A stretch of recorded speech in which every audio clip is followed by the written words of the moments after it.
8 years after the divorce, I ran into my ex-wife and my adoptive sister in a remote little town. In the years since I'd seen them, one had become a superstar, the other the head of the powerful Prescott family, and I was running a tiny, hole-in-the-wall diner. The moment our eyes met, they both froze. Serafina, my ex-wife, quickly hid a medical report behind her back. Isabel, my sister, slipped a limited edition watch she'd bought for her brother into her pocket. I calmly finished packing the takeout order and handed it to them with practiced courtesy. Here you are, ladies. The formal, distant address seemed to rattle them. As they were leaving, Serafina suddenly turned back. Didn't you say you'd only ever cook for me? I offered a polite, empty smile. The foolish promises of youth. They don't mean much now. Just like the people and memories I once thought I could never get over. With time, they had all faded to nothing. Through the open glass door, the noise of the street drifted in, but it couldn't dispel the frozen silence that had settled over the diner. The two women who had conspired to ruin me, to cast me out of my own home, now stood at the counter, unwilling to leave. Serafina clutched the plastic bag of food, choosing her words carefully. Owen is injured and needs to recuperate. The facilities here are excellent, so we brought him to stay for a while. Mom and Dad, they came too, she added. Do you want to see them? I shook my head, wiping a grease stain from the countertop. No, that's not necessary. Please give my regards to Mr. and Mrs. Prescott. I paused, then added. Actually, it's probably best you don't mention me at all. Being associated with someone like me would only tarnish the Prescott name. At that, my adoptive sister Isabel's brow furrowed. Noah, these past few years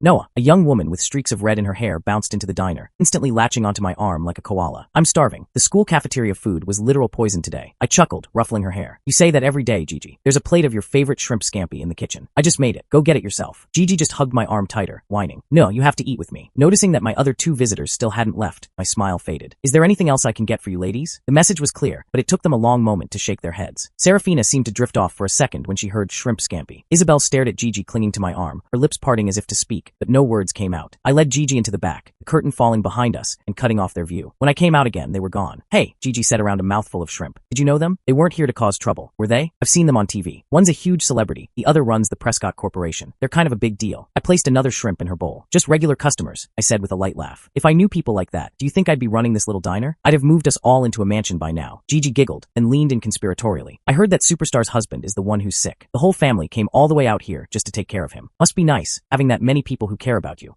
I said calmly, wiping a grain of rice from the corner of her mouth. Oh, I knew exactly how much they doted on Owen Prescott. 8 years ago, for his sake, one of them had publicly accused me of slander and assault, sending me to prison. The other had announced to the world that I had taken my own life out of guilt, personally ensuring I was erased from the Prescott family forever. They worked in perfect, seamless harmony to cast me into a hell from which I was never meant to return. Hey, what's this? I was clearing the table when Gigi popped her head out from behind the counter, holding up a small, withered ring woven from dried grass. It was the kind you could make from weeds on the side of the road. It was stained with old, dark blood. Originally, it would have had a small, white daisy tucked into it. It was the wedding ring Serafina had given me when we were young. Back then, she wasn't a world-famous actress. She was just a girl, abandoned near the Prescott estate by her foster father as payment for a massive debt.